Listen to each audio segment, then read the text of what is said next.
Great. Thanks, Lynn, and thanks, Joe.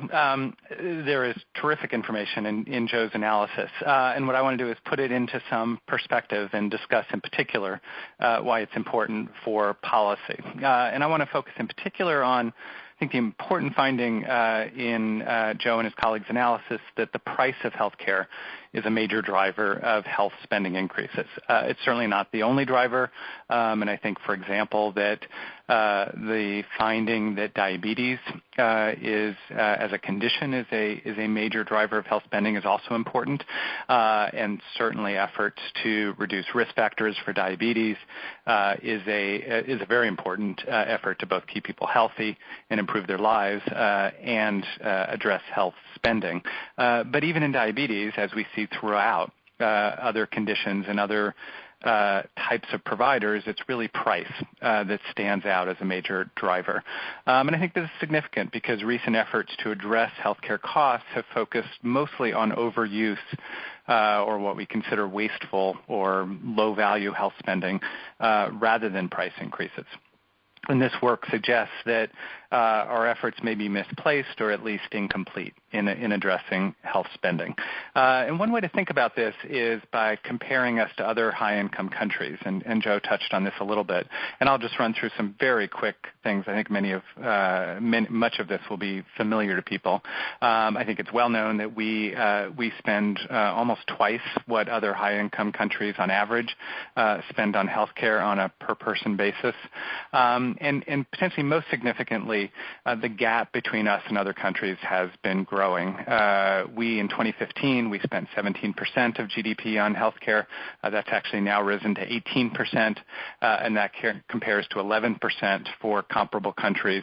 But if we look a few decades ago, that was not the case. Now, importantly, health spending has slowed both in the United States and internationally. So, we don't see the kind of double-digit increases that we once saw. But that slowing has mostly not been felt by patients. First of all, because people's incomes have been stagnant, but also in many cases, as I'll talk a little bit about, people's out-of-pocket costs have been growing even faster. Now, significantly, when we compare to other countries, and this kind of confirms, I think, some of the findings in Joe's analysis, it's really not – the reason we spend more is not because we use more health care. If you look at physician services, for example, the U.S. has fewer physician visits per capita than most comparable countries. We have shorter hospital stays than most other countries, so it's not that we're going to the doctor more. It's not that we're spending more time in the hospital. It's really price. So, for example, if you look at the price of an MRI, it's dramatically higher than we see in other countries. If you look at the price of an angioplasty or cardiac bypass, again, much higher than in other countries. And it's certainly true of drugs across the board. Here's an example of Enbrel to treat rheumatoid arthritis.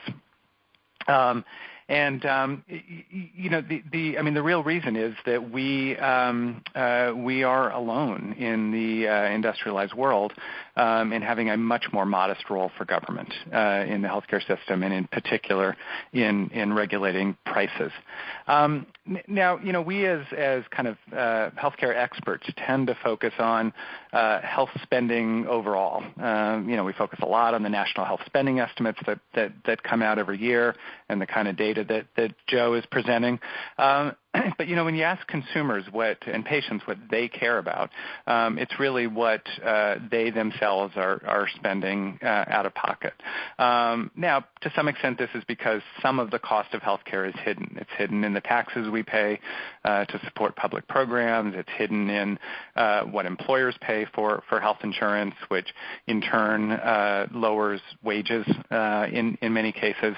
But still, I think it's important to focus on those consumer out-of-pocket costs. And they have increased dramatically. For example, if you look at what consumers spend on deductibles and coinsurance.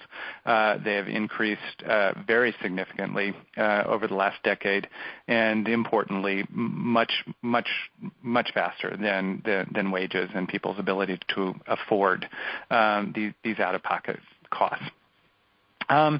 So I want to turn a little bit to what could potentially be done about healthcare prices, and I think this is a debate that we're beginning to have and will likely have both in the context of the midterm and the next presidential election, but also state policy efforts on the state level. And these are, loosely ordered from maybe, least difficult and also least effective to potentially most difficult and most effective.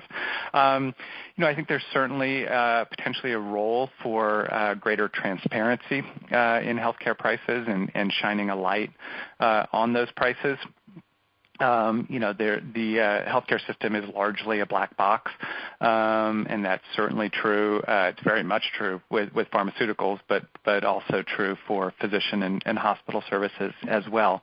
And this could, this transparency could lead to prices coming down, but I think one has to be careful about how it's done as well, because transparency can lead to prices going up too.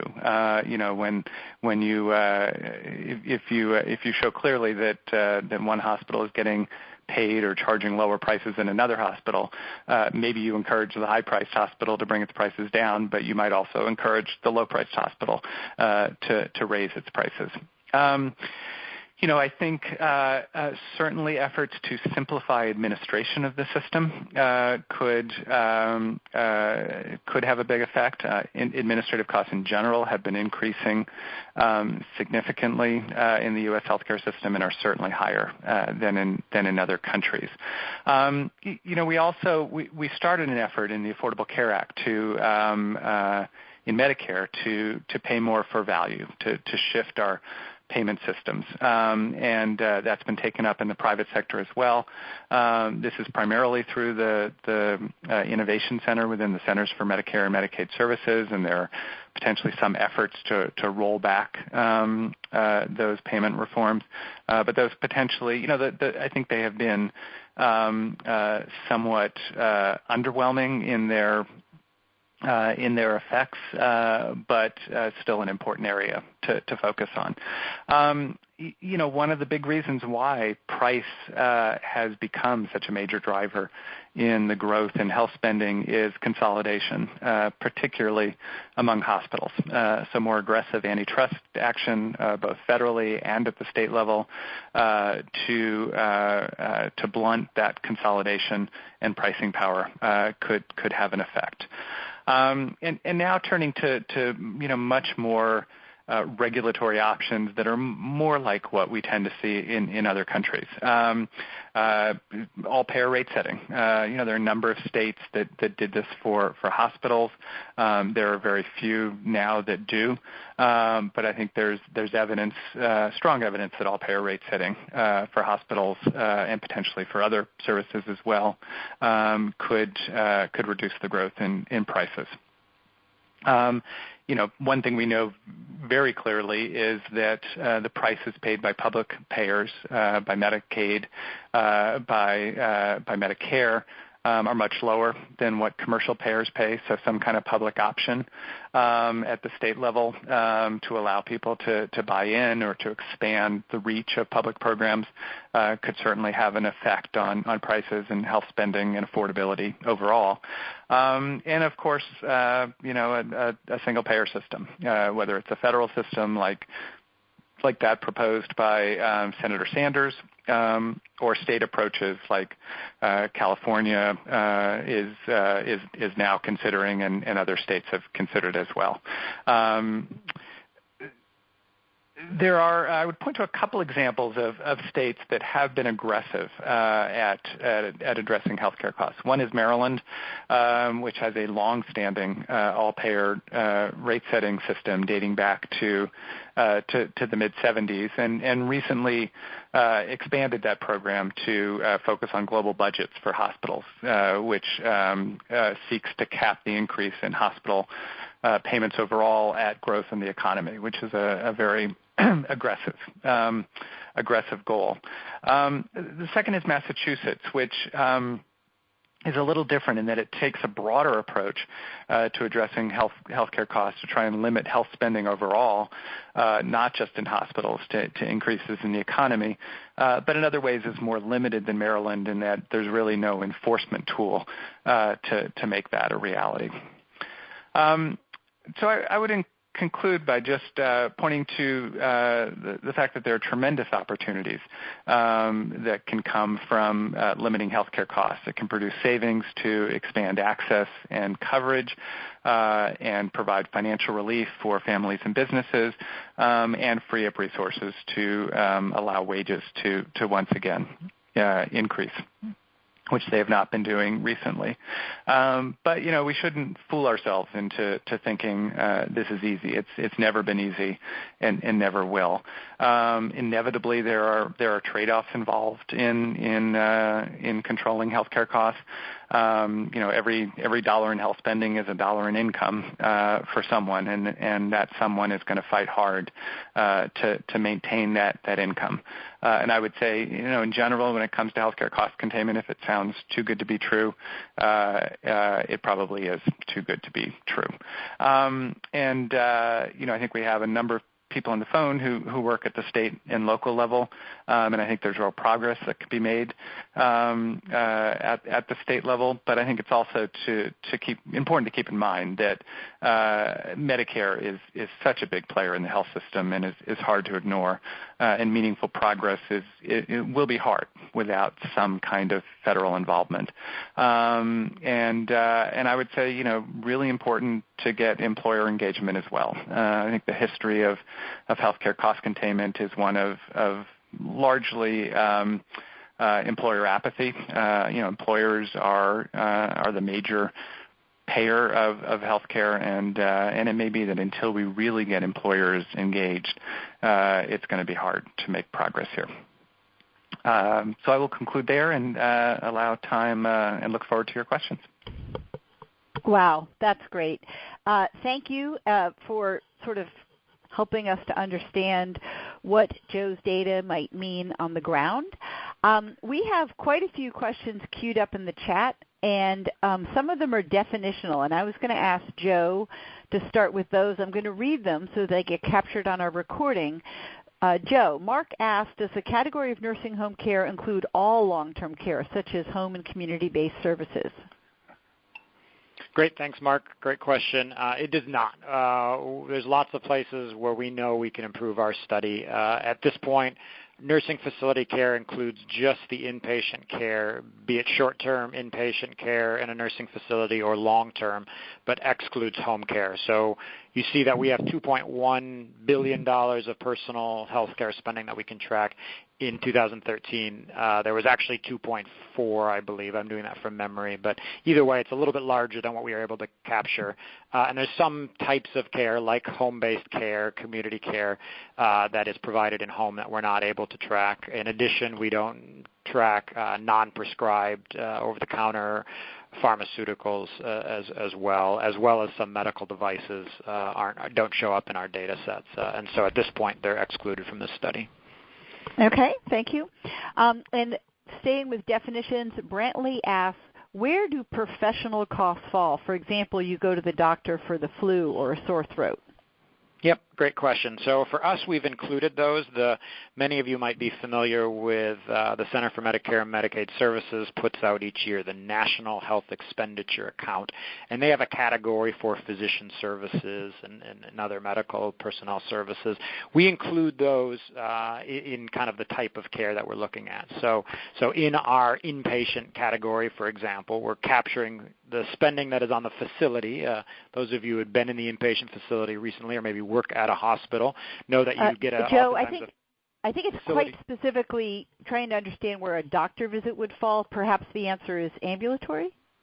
So if it's outpatient, yes. If you're seeing a doctor outpatient, it would fall into ambulatory. If it's a physician that you see in the inpatient facility when you're in the hospital, it would fall into the inpatient facility. Okay. I think that's the gist of the question. Great, thanks. And last definitional one, Richard asks, when you use the term personal health spending, how do we think about health insurance premiums? Are they in that number, or perhaps that would be double counting? Yep, great question. And so that spending is in there, although probably, but not all of it. And so what we're really looking at is the spending that is on health care. And while the national health expenditure number includes spending on health insurance that is administrative costs, that's not considered personal health care. So right now, essentially what we're capturing is the spending on the treatment. So that could be out-of-pocket spending at the point of service, could be a deductible or a copay, as well as then the reimbursement of your private insurance, or in the case of public insurance, the spending that public insurance provides for your health care. And what we're skipping over is things like public health, like your local, state, or local or state public health spending, and the actual administrative costs of running insurance, both public and private, are not included in personal health care spending. Okay, thank you. And David and Mitch have questions about value. As we track what has happened to spending, is there a way to account for what kind of outcomes we're getting connected to the spending? So spending has increased. Have we gotten commensurate increases in quality of care? That's a great question. I'll jump into that, but I think Larry probably has opinions and thoughts on that as well. I think the answer is it really depends on the health condition. And so for me, that's one of the reasons why tracking spending by health condition is tremendously important. I mentioned before that I work at the Institute for Health Metrics and Evaluation. We're probably most known for being able to measure health outcomes, and that's mortality and morbidity by disease, age, and sex. And so our long-term goal is to connect the spending measured for each health condition, but also by age and sex and type of care, with the different health outcomes. And I think that's work that still needs to be done. I think it's tremendously complicated, especially at a kind of large macro system perspective, but it is work that I think is tremendously important. Larry, do you want to add anything? Yeah, I would add. I mean, I think there's some examples where we have gotten value from our health spending. Mortality overall has been going down, although not in the last couple of years. And in particular, if you look at heart disease, as Joe pointed out, we've made tremendous gains. Now, not all of that is gains from the health spending itself. It's from also reducing risk factors. But again, kind of turning to the international comparisons, mortality has been declining in all high-income countries over the longer term, but has actually been declining less in the U.S. Than in other countries. So while I think we have done better, I think the evidence suggests that we're not getting good value for our healthcare dollar, and certainly not as good as in other countries. Wonderful. There are more questions in the chat, but I wanted to pause here to see if anybody wanted to ask a verbal question, very short, by pressing *6 to unmute. Anyone want to ask a verbal question? Okay. I'm going to keep reading from chat, but please interrupt if you wanted to do that. Nancy asked, please, I think this would be for both speakers, please comment on the persistent idea that prices will come down if patients have skin in the game in the form of high deductibles. This is Larry. I can start there. I would say the evidence is no. There certainly needs to be more research in that area, but the general findings have been that when people see higher deductibles or greater skin in the game, they do not shop around for services. In some cases, can't shop around for services due to their health conditions, and it does not have an effect on price. The main effect of increasing patient cost sharing, aside from shifting costs to patients, is reducing use of services. So higher deductibles certainly do bring spending down because people use less health care, although most of the evidence also shows that the health care people forego includes both valuable care and excessive or low-value care. So high deductibles are a very blunt instrument for addressing healthcare costs. Thank you. And the Healthcare Value Hub would agree with that. Olivia asks, do you think we'll begin seeing payers like Medicare use cost-effective analysis to determine which services are covered? That's a hard one to speculate on. I think right now, from my perspective, this is Joe speaking again, from my perspective there is a lot of concern about major increases, and both the preliminary forecast that we're doing and the forecast that the Congressional Budget Office does and also that CMS does shows ongoing major increases in healthcare spending. So I think there is an openness, or at least a willingness to at least consider additional. And I think there's evidence from the ACA, from the Affordable Care Act, that at least at the onset there was interest in using more cost effectiveness to determine what spending, what services would be reimbursed. Larry, anything to add? We've talked a lot about price here. Although, as Joe made clear, it's very hard to separate price from service intensity. And in many cases, that service intensity is really technology. And over the long term, increasing use of technology does drive healthcare spending. And it's certainly not always true that new technologies, new drugs, new procedures, new devices improve value or improve health. But it's such a difficult question it's such a difficult issue to address because it raises issues of rationing, and we're just not very good about talking about that. Thank you. So I have two comments here. One is from David, who says that increased spending in diabetes may very well be tied to lower growth in ischemic heart disease. Does anyone want to respond to that comment? I can jump in on there. I think one thing that our research has the data to allow people to explore, although admittedly we haven't done a lot of yet, is looking at substitutions across time. And I do think there are places where anecdotally you look at the figures and you do and people familiar with the healthcare system can posit why there would be a substitution. In many cases, the healthcare system is like the arcade game Whack-A-Mole. Those of you may remember when you put quarters into a machine, you would hit a mole and it would pop up in a different spot. And I think that is there's a lot of evidence that parts of the healthcare system respond like that. And I think there's substitution not only across types of care. Pharmaceutical spending is tremendously expensive, but in some cases it has limited spending in, say, inpatient care, which is more expensive. And then you also see substitution potentially across health conditions. In our taxonomy, the treatment of hypertension and hyperlipidemia are their own categories. And, of course, we know that the spending has gone up. In many cases, that has also led to some declines in heart disease, cardiovascular disease. So ultimately, I think there is a lot that can be explored with these data, including the connection between ischemic heart disease and diabetes spending. Thank you.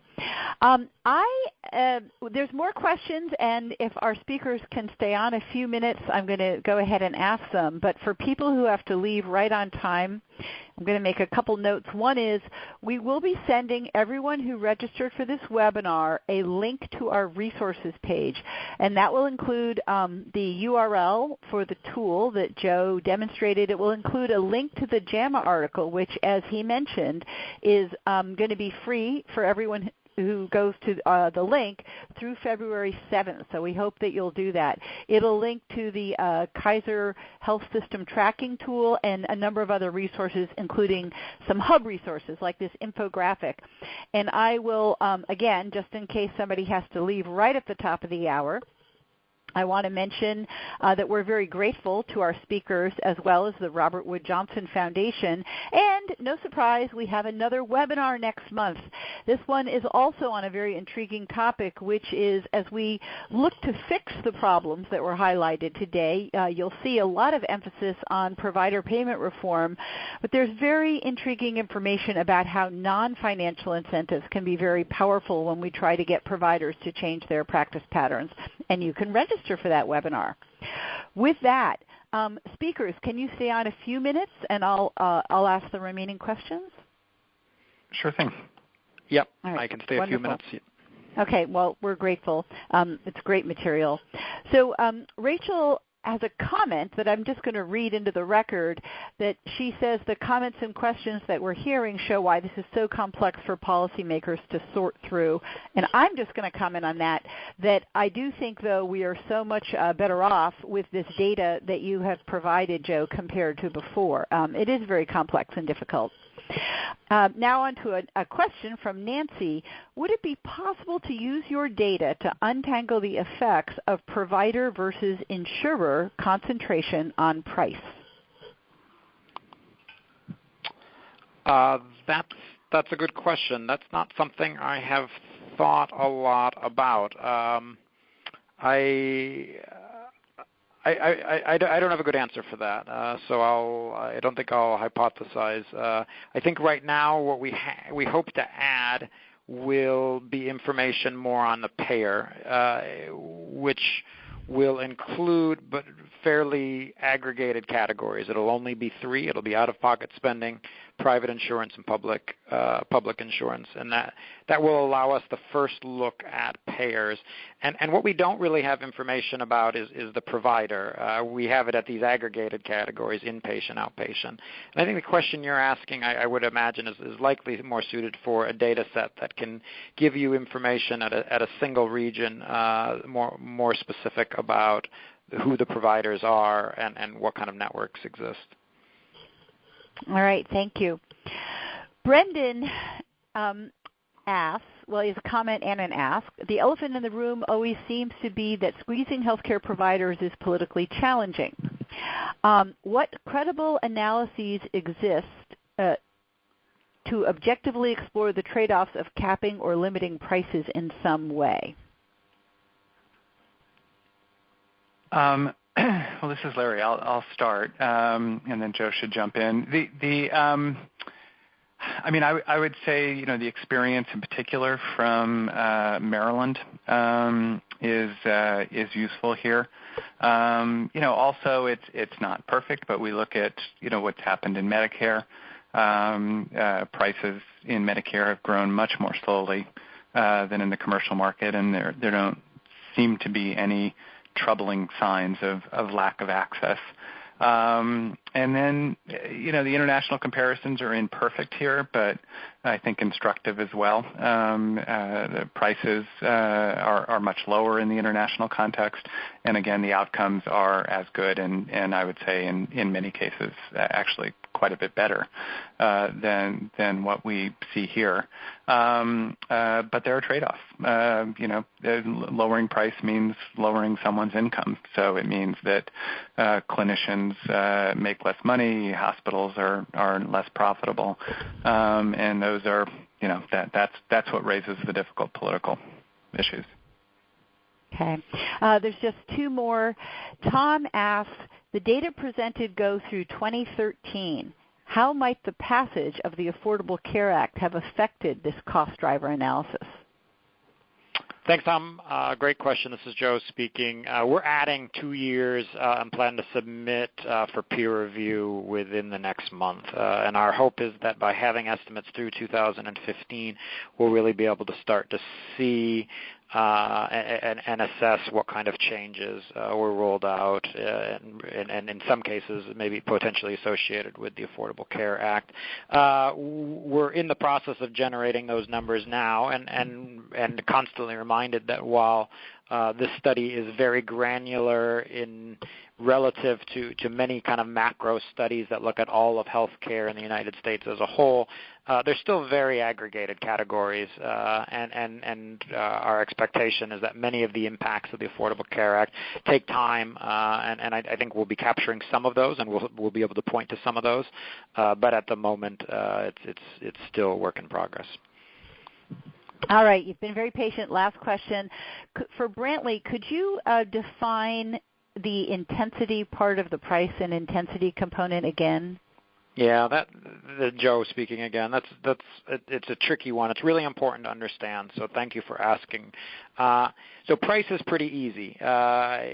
Price is the amount that you're paying for a single service. Is it going up or is it going down?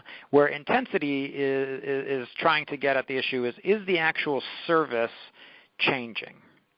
And we know, especially because of technology, that there is over time, in general, we replace services with newer, better, and improved services that provide more precise diagnostics or more information or maybe better treatment. In many cases, it's hard to compare. It's kind of like if you think of personal home entertainment, you had a VCR, and now we replace that with DVD players, and now we have something else. In the health industry, an easy example is the move from X-rays to now you can have an X-ray or an MRI in some cases. And so that is a change in intensity. It goes back to one of the topics we started the Q&A with, which is value. Does the new service provide better outcomes? In some cases, the answer is certainly yes, but it's very complicated to ask if that new service provides improved value, because in many cases, the new innovation, the new service is oftentimes more expensive. In our study, we weren't able to differentiate between the price of a service and the substitution of new services for old services. All right. Thank you so much. I'm going to conclude the webinar. Please do sign up for our webinar in February. Everyone listening today will receive a follow-up email with links to those resources. And thank you for joining us, and a big hand, a virtual hand, for our wonderful speakers. Thank you. Thank you very much.